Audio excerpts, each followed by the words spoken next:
Desenhos, desenhos, desenhos. Nossa, mas é um mundo de coisa que dá para falar sobre desenho. Desde os primeiros experimentos de desenho, que eram brevíssimos, né? Eram de poucos minutos, na verdade, era isso mesmo, eram experimentos, era tentativa de pessoas que gostavam de desenhar, e aí os estúdios Disney têm uma enorme contribuição nessa história, né? Desde o primeiro desenho do Mickey marinheiro lá, os primeiros rabiscos, e muito rudimentar, até os dias de hoje, com desenhos que são 3D, que são absolutamente tecnológicos e que, incrivelmente, as crianças, especialmente as crianças, conseguem assimilar e captar com uma velocidade, uma facilidade até muito maior do que os seus pais, do que todos nós adultos. Mas entre o Mickey marinheiro e os desenhos high-tech de hoje, a gente tem uma longa história aí de evolução, né? Interessante na história dos desenhos animados, que é uma história de tecnologia também. Olha, eu vou lhe mostrar como é belo este mundo.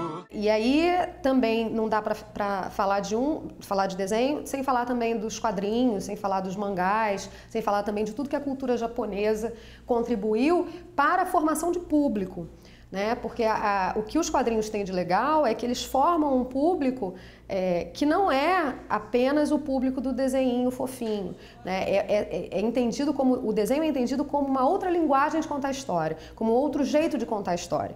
E não necessariamente isso precisa ser infantilizado, isso precisa ser bobo, né? Você tem, por exemplo, um filme que foi oscarizado, ganhou Oscar, super premiado, como A Viagem de Chihiro, que é um longa-metragem japonês muito cabeça, extremamente reflexivo, quase filosófico, e ele é todo desenho, mas é um desenho que tem traços, se eu posso usar esse termo, traços mais maduros, né? Traços mais retos, com formas mais retas, com cores mais sólidas, que tentam, que ali o que se quer é contar uma história. E é claro que você tem outra natureza de desenho que se mantém e acho que vai ser mantida aí durante muito tempo ainda, porque tem público e tem razão de ser, que são todos os desenhos infantis de hoje e de sempre, né? Desde daqueles primeiros iniciais de duração bem pequena até os longa-metragens, né? Como que pegaram aí, que atravessam gerações, como por exemplo Aladdin, como por exemplo Rei Leão.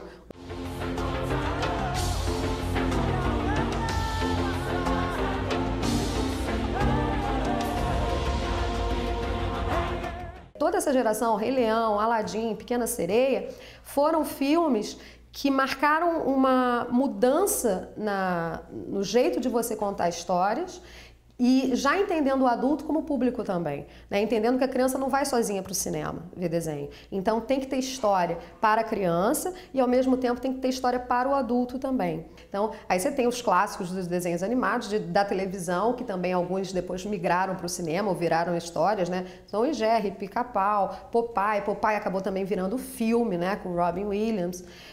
Você tem, e outros clássicos aí da minha infância, né? Como He-Man, She-Ra, isso aí era bom demais, Smurfs, Tartaruga Ninja, né? Que eram desenhos que eram exibidos um seguido do outro na televisão e formaram aí uma geração e que até hoje, né, para as pessoas aí de 30 e poucos, 30 e meios aí, são referências culturais, né? É interessante também como esses desenhos, pela massificação da televisão, se tornaram ingrediente cultural de toda uma galera, né? Caverna do Dragão, me lembro que eu já fui em bloco de carnaval vestida de personagem do Caverna do Dragão. Eu era a Sheila, o outro era o Prestor, o outro era não sei o que, era o bonde da Caverna do Dragão, né? Porque isso acaba também sendo incorporado à memória afetiva da gente quando a gente cresce.